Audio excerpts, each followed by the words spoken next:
Hey guys, Luna here, and we're back with Hiveswap Friendsim. Last we left off, we made our way through the volume 10 of Faraway Lands and Nearby Pals, the Bee Lover and the Anime Lover.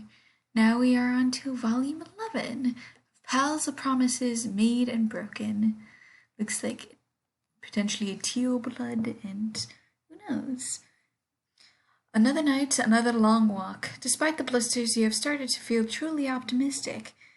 I really don't. You've got a lot going for you these days. True, you're still technically a castaway on a hostile planet with absolutely no hope of rescue. But if you're completely honest, Earth is pretty crappy too. That I could agree with. Sure, 98% of everyone here is a psychopath who would rip your face off as soon as they look at you, but it's the other 2% that's really gonna make it all worth it. So it looks like a jade blood and a vampire, like one of the vampires who's very creepy, and Mallek. I'm gonna write these two names down. Mallek. Adolov, and he is a cerulean blood, and then Lineura Secalabi, who's a jade blood. Meaning a lot of vampires, but I suppose that's fair.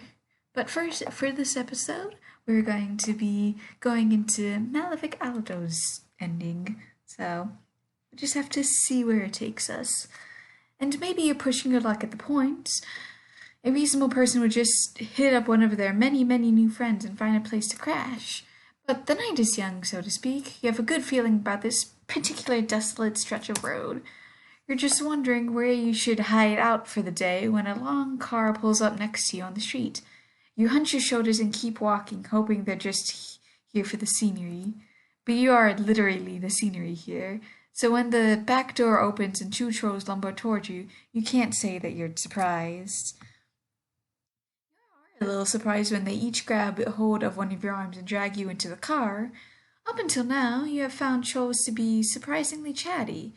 You aren't experienced in the assault and ask questions later approach. The car takes you off before you have a time to catch your breath, which might be for the best. It's blocks behind you now. It's loose, and here you are without your breath, face to face with a troll who's leaning back on his bench seat, just straight chillin'. The dome light glints off his blue eyes, and what someone less hip than you might describe as way too many piercings. Well, he has them in his ears, nose, eyebrows. He even has a couple in his horn. His eyes is shaved in a daring undercut, and his teeth are sharp. Hey.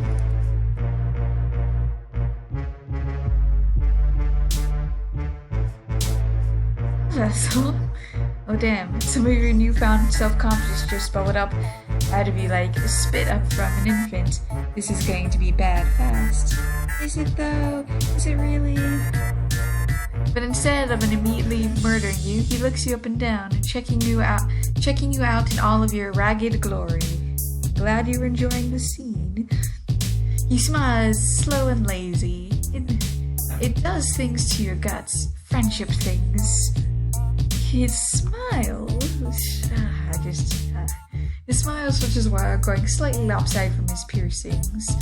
He looks like what he sees, even if he sees that he is being a rude bitch. There, I did just get my boys to drag you off the streets. I get that. Not a little not chill. Sorry about all that. I'm Mallek. Why does that sound like Mallek? Mallek doesn't look too sorry, but you're distracted by one of his boys who is looking at you through a familiar pair of eyes hidden behind a fall of dark bangs. Damien! Hey, my boy, my hot doggy boy.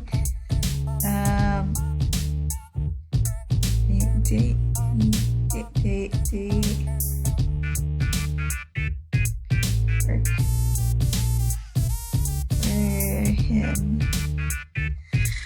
I was wondering if you remember me. Remember, you'll doubt you ever forget, even with extensive therapy. Oh, yeah, sorry about the cloak and laser bullshit. Just couldn't let anyone else get their fronds on you first. Thank you for at least being considerate. You know, you was looking for you, like, specifically? For sure, dude, I've been following you. Really? I feel like you would have noticed someone like him. He doesn't exactly blend in. Say that again. Mallek holds up his palm husk with a chitter app open. You recognize your own profile. Your follower count has gone up significantly since the last time you checked. Right, so everyone equals going on about what this new chitter account, alien invasion of one, figured it equals a publicity stunt or imperial propaganda. Uninteresting, not worth my time. But then I started thinking, what if it's not? If this is genuine, equal an invasion, how the hell have they survived this long? The drone should have liberated a cold-baked son of a bitch like you right away. I'm glad that you are completely understanding the situation. That's literally what I said. They should have taken your hornless head off pure rays ages. Pure rays ago. They haven't. Why? It equals what I keep asking myself. Then I figured out how you must be doing it. Without meaning to, I assumed. You retorted, have you finally found someone who understands and appreciates just how terrific you are at friendship universe, who really gets your area city? You're robots. Oh damn it, not even close. You're so obviously and avidly interested in that, well, you tell a tiny little fib. Totally a robot. Hell yeah.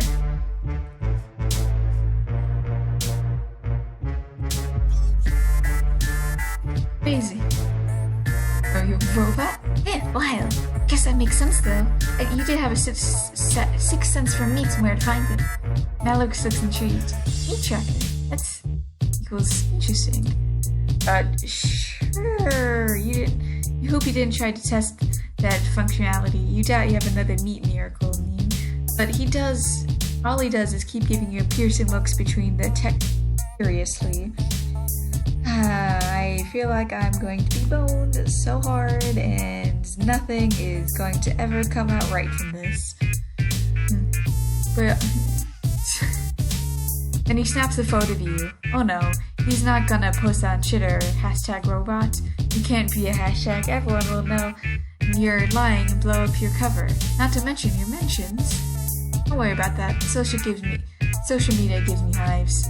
I have a Google alert set for certain combinations of words. That's definitely something, I suppose. After Zebra's place, you're kind of expecting another lavish place, but when you get out of the car, you see that Mallek is indigo. He's cerulean, like and that one girl who kept boys in cages. Also, you're starting to think that people's hives have more to do with taste than caste. Amnesia had a homely little art studio, and Changora had all those vases and crap. Before he leads you inside the apartment building, Mallek turns to Diemen about the other low blood and starts messing around with his palm husk again. Nice job, guys. We're routing a Scythian drone shipment as we speak. Tefra, I'm sending you those DVDs you wanted. They'll be at your hive when you arrive. Wait. You know who's Tefra? What? Wait, Tefra. Look at my notes. This is one of those. The blonde reference bows to Maverick. He looks a little uncomfortable and pats him awkwardly on the arm. I'm sure it's probably nothing. Probably.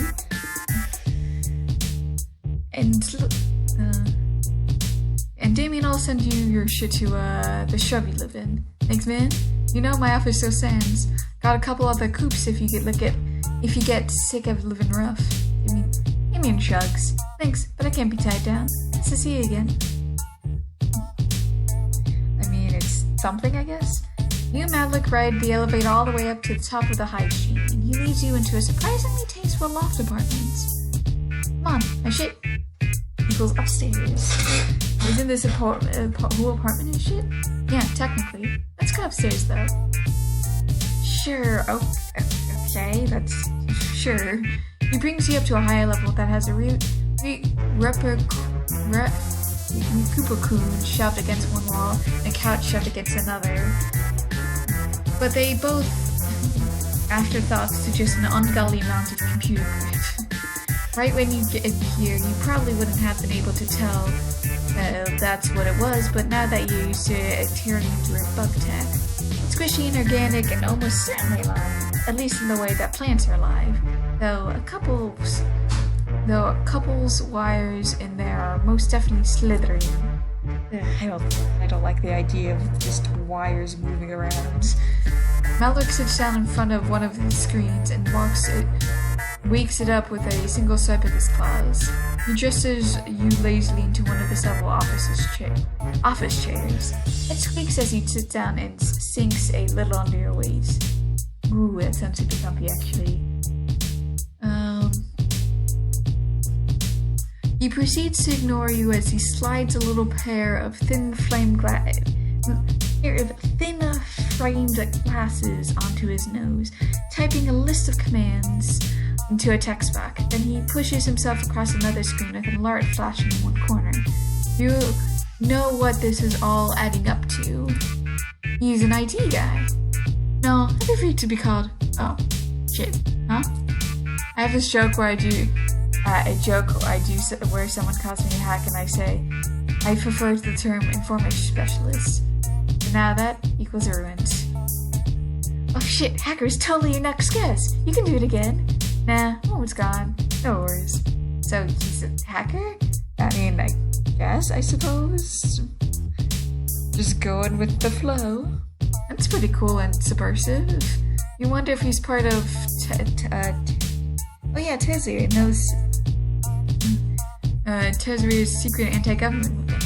You almost ask and stop yourself at last seconds. Whatever Turia's anti-anarchist leanings are, you aren't going to blab to him to this rando cerulean. As much as you love to meet new friends, you aren't really about to throw one under the scruggly buggy for no reason. That's probably for the best that we don't blab. Yeah, not a lot of blues get down on this sort of thing. Go Bloods are a lot better with tech. They get that living battery noise. You know how it goes. All the Gold Bloods used met. Then, well, Adolov did have that scouter thing. Her program hacked her phone or something. Whatever, it was a while ago. Zibade mostly just liked fanfic. Interesting. They think they would have programmed you with cultural stereotypes. Huh? Oh, right, you're a robot. Wonder how a robot's supposed to act.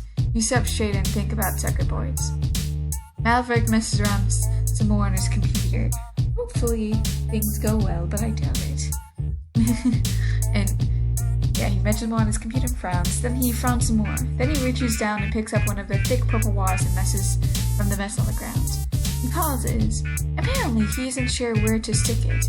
He glances down and you cross your legs before you can put it up your dress and start searching for external ports because nope, not happening, dude. No network ports here. You don't have any network connection, so I gotta use an Ethernet. Don't be lame. You're not trying to be lame, you just don't want the things in the orifices. Eventually you compromise and let him stick it under your armpit like you're a baby having a temperature taken. Watch him tap away at the screen, marveling at the ludicrous choices you've made in your life that led you down to a troll sticking a wire under your armpit because you can't find your Wi-Fi signal. I am not surprised. You sit there as his brow furrows further and his frown gets more pronounced. His annoyance bounces him out of his laid-back, cool guy attitude. Purple light flashes on his piercings. Fuck, maybe my tech is incompatible. One of the wires is coming toward you, and for a second you think you finally found a piece of technology that's actually alive. But then you see a little flicker of movement at the end of it, and you realize it's a white snake with a beady, intelligent side. Luskus. Don't be scared, he won't hurt you. Just checking everything out. I would be a little spooked, to say the least, since snakes are spoopy. Of course not. Why would you be afraid of a giant snake winding up your legs? Everybody's really about you. really about your legs. You need to get a pair of pants. Is the snake checking you out for artificial parts? Are snakes particularly sensitive to technology? Is it because they're long? This equals a radical situation. I have no idea what to make of you, dude. You're like such a dickhead. Can you really continue to live this lie? And I'm going to say that, tell him that you're a special kind of robot whose instruments can't detect. You're in this to win this. You're writing it out to the end. Hopefully it works, but I doubt it. You tell him that you're actually the latest model of a spy bot from your alien government. You're so advanced that you're indistinguishable from the real thing. That's smart. Seriously, you aren't supposed to tell anyone, but you're telling him, since he's so rad. Good.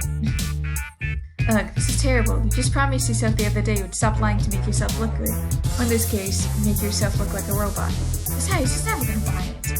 I knew it. There equals no explanation. Fascinating. He leans in close enough that you almost trip backwards in your chair. He catches your arm. You're surprisingly strong for such a skinny nerd, though you really shouldn't be surprised anymore. Size doesn't correlate to strength of trolls necessarily. His skin is chilly and his nails press dents into the skin of your arm. It hurts, but not serious, not enough to shake him off. He looks at you so seriously. What does he think your eyes are USB ports?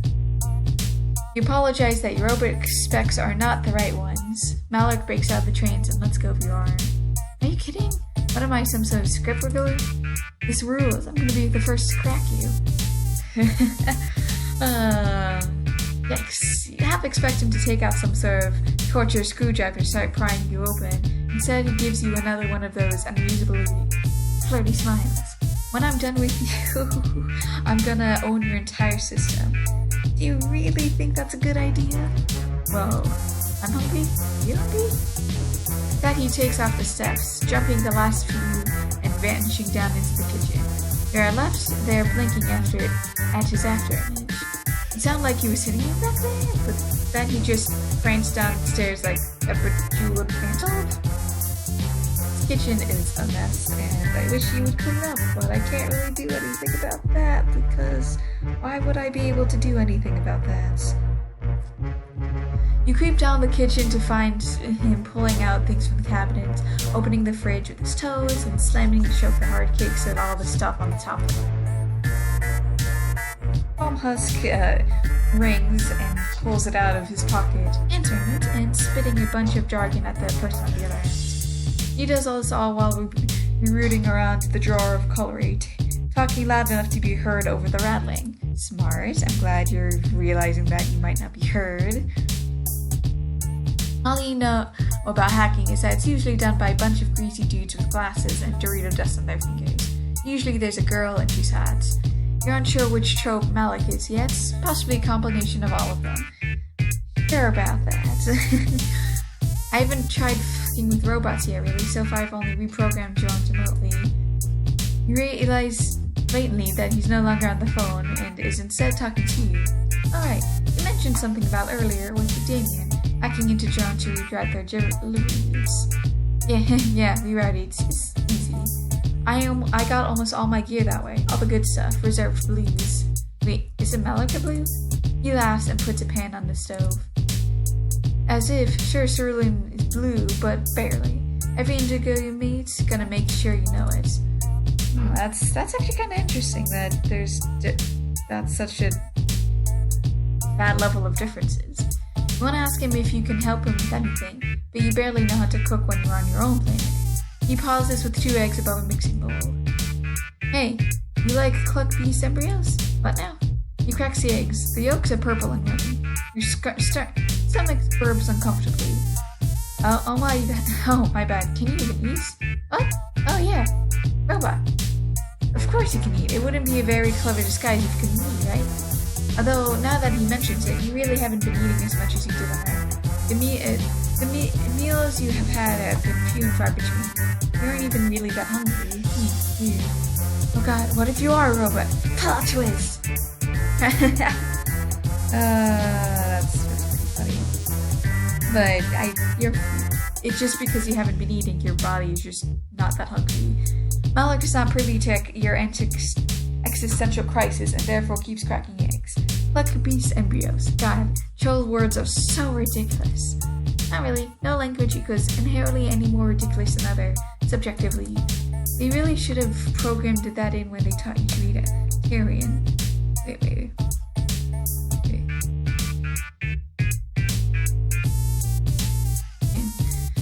What? Nobody taught you how to read. You're on Chitter. All of your trips are Tyrion. Let me see. Well, I am not surprised that it converts to English or whatever the heck the madness is. You holds out a hand for your phone. His nails are pointed shimmery black and has one of those thick rings that could double as a brass knuckle. You tell him that you figured that you just had the palm husk on Earth setting, but of course that makes no sense. Nobody in here knows about Earth or about English for that matter. You're pretty sure it's not even the most commonly spoken Earth language. Nope, no translation software running. And this, good old-fashioned Tyrion. Well, it's not old-fashioned, it's contemporary. That's an idiom. See, if you weren't a robot, that would be really weird. Well, it's already kind of weird that you're a robot, but you're Tyrion, it was perfect. I want to tell him that your Tyrion is no way perfect. You have literally no idea what is going on. But before you can get the words out, a terrific crash comes in from somewhere above you. Mallek drops your palm husk into a bowl of cluck-picking embryos. Dang. Jones. Shit, you don't need this right now. I mean, why am I not surprised that there's always some type of danger? You, a fake robot, have no chance against a real robot with lasers. Even worse, Maverick rounds on you, a lips drawn back from his teeth. You, this is your fucking fault. They must have tracked you here. No other way they could find this place. I'm off the grid. You tried to point out that maybe the drones are mad about all the hacking business, but he isn't listening to you. He's shoving his palm husk into his pocket and making a leap for the... You survive a 10-story trap? You're unsure. One thing's for sure, you can't. He's a hoverboard. Well, I will this time would tell him you're not a robot. You brace yourself and your experience dealing with the fallout of your deception is never pleasant. You expect him to throw you out or at least get a snake to the face, but instead Maverick just sags into his chair, which settles with a desperate little squeal. He takes his glasses off and drops them on the desk, palming his eyes. It strikes you how exhausted he looks. You thought the dark smudges were eyeliners, but they might be eyeliner in despair. You wonder if now is a good time to start apologizing. You are really good at apologies. I mean, he was really excited though.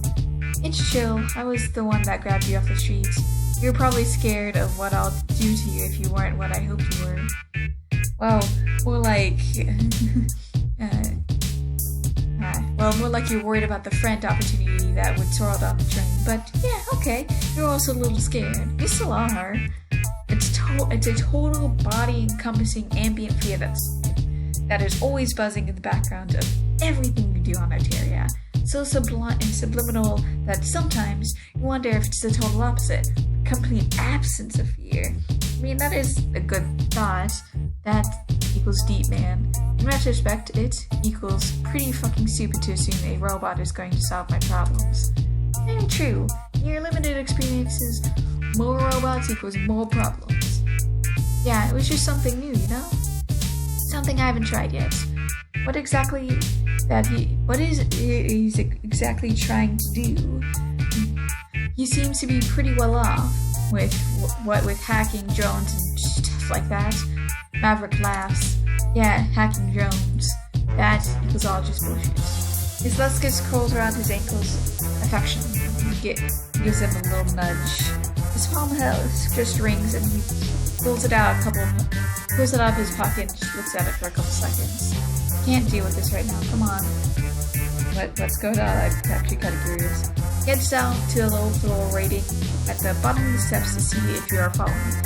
You are, albeit nervously. You are having a hard time reading Mallek. Maybe it's all the piercing. It gets worse when he calls the elevator and then stands back. After you? You expect swinging blades to come at you, but they don't. You expect Mallek to attack you, but he doesn't. Zip slumps moodily back against the elevator wall and closes his eyes. His palm husk rings again and his jaw tenses.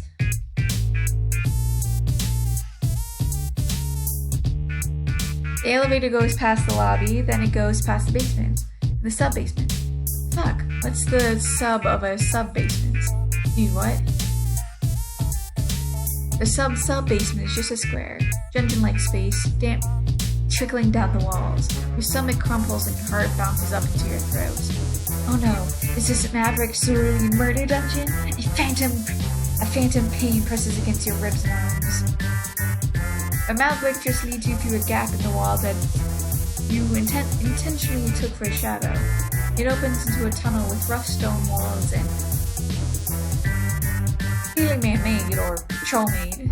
The air grows damper and the sound of rushing water gets closer and closer. Whoa, this is the sewer system, isn't it?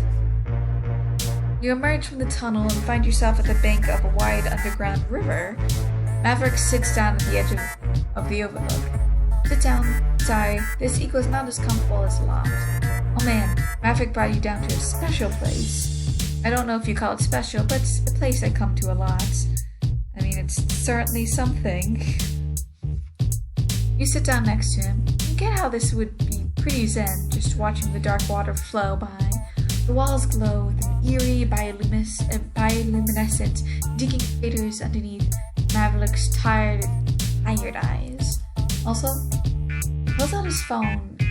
He pulls his phone out and shows you the screen. No huskicle. This is the only place I can really unplug. Kind of relaxing, you know? Yeah, I guess that makes sense. You imagine the demands of being an informant specialist really put a dent in your chill. Oh, yeah. You sit there with a rock digging into your butt and allow yourself to appreciate just how deep this gesture of trust really is. Even after you lie to him, he wants to tell you his life story. Fuck, love life stories. You ask him what exactly he wants with your non-existent robot laterals. He said something about reprogramming Jones, and could he be part of the resistance? Meet all the low blood stuff, right? Nah, that equals even the point. It's a great way to get cold. But he helped Diemen and the other little guy. Yeah, but they're cool. I was just paying them for services rendered. Roughing you up. He nudges you with an elbow. That, I suppose, is very true. Because I was definitely very roughed up. Because, you know, so far all I've been able to do is reroute your delivery drones. Just some weak sauce stuff like that. I mean, I suppose that's fair. I mean, a lot of stuff that I can't do. That is pretty pathetic way to screw the system. You aren't sure about what he's going on about. Why care about fucking up the system if you don't want the revolution? I guess I wouldn't mind the revolution. Altaria is alright. Well, for me, alright. Not for everybody. It's not self-prepping my topic to think that I don't have it better than a lot of trolls. I'm not one of those bulge biters who won't think off about the sanctity of the blood and how low bloods deserve what they get. They don't. It blows. I don't blame them for feeling bad or whatever. I just got to worry about myself. That's all the energy I have for. Well, he does seem to be doing pretty okay. Like, he has a sweet pad. Yeah. Right. Yeah, for half a sweet maybe. And then talk about everything I work for, and I'm up in fucking space, so I don't remember if it's 6. I think it's 6 weeks. I can't remember. 6 weeks is like 12 or 12. Alright, like something like that. So, wait, no, 6 would be. 6 times 3 would be 18. So, yeah, so he would be almost 6 sweeps, maybe? Maybe, since It'd be 17 and a half, I think. Right, the Space War. Sounds like a huge drag. Yeah, dude. Toss the rock into the dark water below. But that is the right plan. If I own the drones, I own the whole system. I own the Eris. They'll all be playing my game with my rules. His eyes glint in the semi-darkness, and so does a little hint of a fang when he smiles. His piercings light up at the tiny points of fire. You tell him that sure sounds like a revolution talk to you. Also possibly villain talk. He grins like you're flattering him. Oh. Right, but I'm 2 weeks away from all that, and other hackers won't. Come on. I'm not fucking psionic. I can't use mind honey. It won't kill me the way it would at Rusty, but I'll definitely get the runs. I don't have sweeps, I have months, maybe pedigrees. We ask him if he thinks... So pedigrees are weeks, months are months, and then sweeps are years. We ask him if he thinks things are going to be really bad for him in space. Like I said, not a psychic, so no one's gonna turn me into a battery and make me a soldier or a spy. What about his hacker skills? Oh yeah, check out all my illegal activities. Please give me a good assignment. Heck no. Yeah, he really couldn't put that on his resume. I don't blame him. If I was a high blood, I could get away with it proudly, or they might think it was cute if I was a low blood. But mid-caste, like, no way. Fuck, it's gotta be something. He pulls out his palm husk and starts frantically tapping away. Wait, you thought you didn't have any signal down here? Yeah, but I got a Wi-Fi hotspot. What am I, some kind of audit? He gestures to one of his earrings. I'm not sure if he means the Judo Wi-Fi hotspots or if that's the troll gesture for you're an idiot. Hey buddy, you said you were gonna unplug. I mean, yeah, that's important to your mental health, isn't it? Getting off the internet once in a while. You can't really speak for yourself since you've only very recently become an internet celeb. Mallek waves you away. You make a grab for his palm husk. You aren't honestly sure why. Maybe you're trying to be flirty or playful or some crap, because everyone knows there's nothing more flirty and playful than stealing people's stuff, which is love. You manage to snatch it away, but your flobby fingers fumble and you lose your grip. Malfric's phone sails over the edge of the bank and into the deep water below. The splash is the sound of your doom. No, I'm screwed. Malverick stares at the water, then he stares at you. His mouth moves soundlessly. You threw my tech into the water. Malverick puts his hand on your shoulder. Somehow, against all possible odds, he's still gonna be chill. What a guy. You hit the water before you know what's happening. It isn't freezing, but it sure as hell isn't any balm either. The current grabs you and tugs you under. I am not surprised. Your knees and elbows scrape rocks, and your dress tingles around your legs and makes it hard to kick. Water's so dark you don't even know where the surface is. Just when you're making peace with the fact that your grave is going to be a water one, something grabs you from behind and twirls you upward. You gasp for air, choking in more water than anything else. Yet not surprising. The 2 strong hands push you up against the bank, then begin smacking you on the back. You don't think it'll help you cough up water, but you do think it's gonna bruise.